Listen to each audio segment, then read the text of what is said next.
So what would be my advice to the 17 to 20 something group that's about to head into or really has been in the dating scene for like 3 or 4 years already? As a Christian, first, and this really kind of sums up my entire advice, don't date. Try to get married. Today's American worldview with regards to dating assumes, even before it begins, that marriage will not be the normal outcome. The goal is all about right now, the moment, the next thing. As a result of this, the entire landscape of dating is ruled by the passions, human flesh, desire, physical attraction, and lust. This pattern consists of two main realities. One, other people are objects for you to use. And two, all relationships end.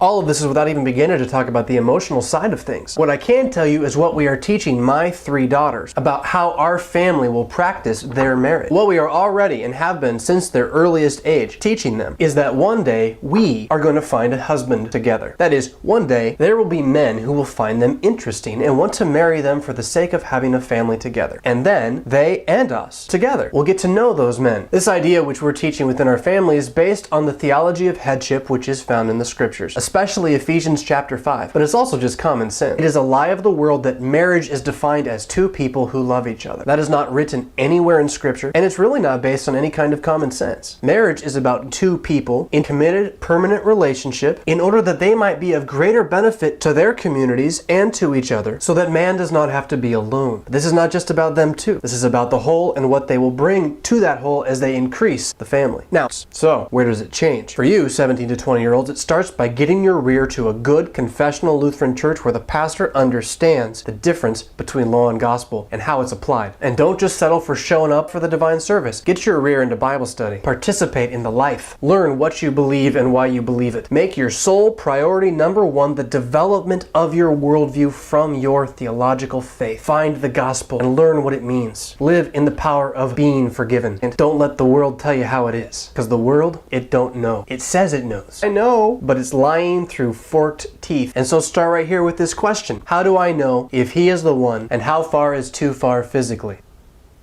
If you're touching, it's too far. And I'm deadly serious. And I think it's doubly sad that the ones most not likely to believe me when I say this are the adults watching. Shame on you. How do you know if he or she is the one? Oh gosh, be careful with that question. Here's a good checklist though for priority setting. 1, is he a Lutheran? And yes, this is a Lutheran video podcast.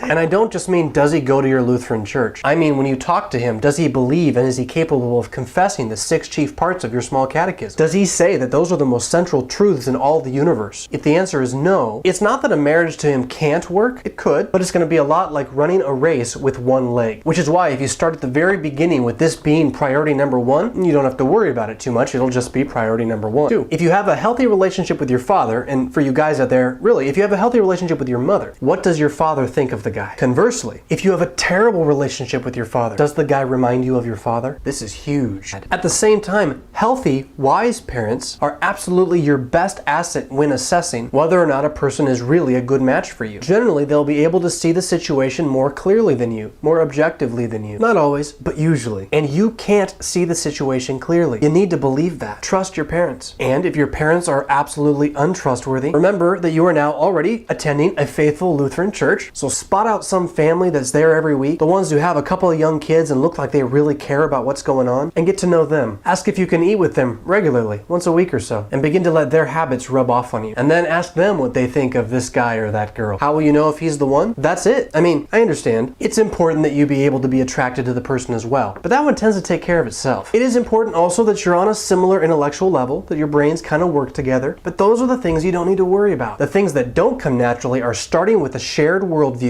and trusting the wisdom of your elders. Those are the things you need to work for. No, I haven't answered the question about early marriage. I kind of think it's hilarious that we call it early marriage. I mean, when something's only changed 40 years ago, where do we get off acting like it's always been that way? And like everything else is weird. We're weird. My advice is, however, get married as soon as you found the person that it's a good idea to get married to. If you found that person and then you put it off, you're just wasting your time. But keep this in mind when I say get married when you find the right person. I don't mean get married when you find someone you think you love. Get married when you find someone who shares your your faith, shares your Christianity, loves both the law and the gospel, and will make a golden addition to the community in which you dwell. Learn to love that person, no matter what. The difficulty with this more normal view of marriage, which might lead someone to get married earlier than our late American style of marriage, is our American belief that our need for material assets and a constantly improving lifestyle gets in the way. Nothing I've said in this video is new. Nothing is anything I made up. It's just ancient wisdom. And by ancient, I mean anybody before 1950 would have thought it normal. No, not anybody. That's not fair. It's just what Scripture teaches and what the church has always taught.